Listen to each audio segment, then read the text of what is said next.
మళ్ళీ వారు ఏం మాట్లాడుతున్నారంటే నేను క్లియర్ అవుతుంది అధ్యక్ష, ఈ రోజు ప్రభుత్వం ఏర్పడదంటే 100% బీసీల ఓట్లు మొత్తం కొల్లగొట్టి ప్రభుత్వం ఏర్పడింది అధ్యక్ష. ఆ రోజుల్లో వాళ్ళు ఏం చెప్పారంటే 42% రిజర్వేషన్ కట్టుబడి అధ్యక్ష. నేనేమన్నా రాజ్యాంగ పరిధమని పక్కకు పెడదాం అధ్యక్ష.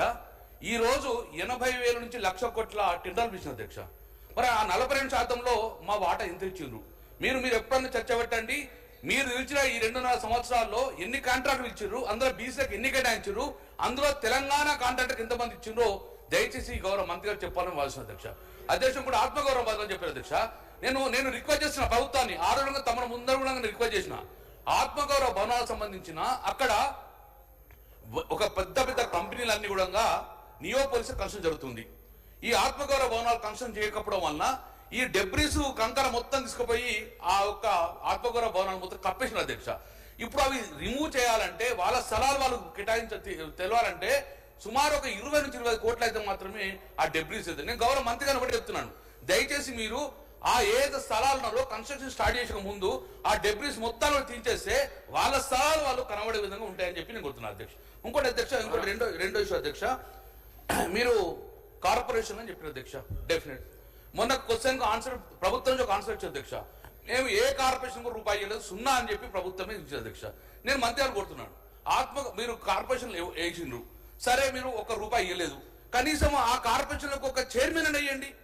ఈరోజు చైర్మన్ లేకపోతే మా బీసీ మీద అవమానపరిచినట్టా కాదా?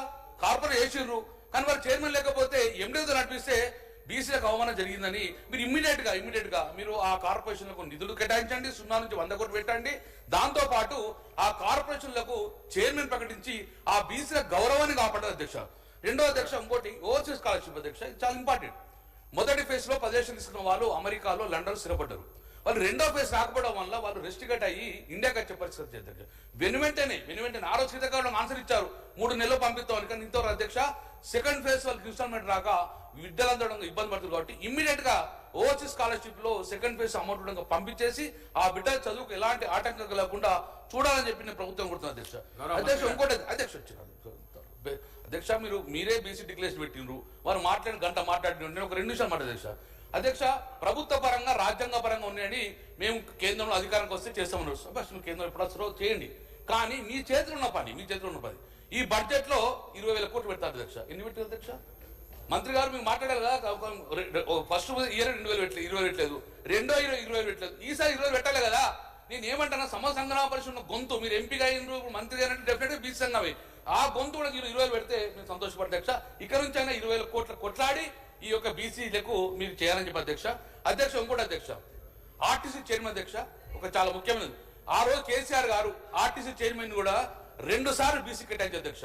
నేను ఈ ప్రభుత్వం కోరుతున్నాను, ఆర్టీసీ చైర్మన్ ఈక్వల్ టు మంత్రుడే కాబట్టి ఈసారి ఆర్టీసీ చైర్మన్ ఉండగా మీరు కొట్లాడి ఒక బీసీ బిడ్డకు మీ కాంగ్రెస్ ఇచ్చుకొని బీసీ బిడ్డకు ఒక ఆర్టీసీ చైర్మన్ ఇవ్వాలని చెప్పేసి నేను మనస్ఫూర్తిగా దానికి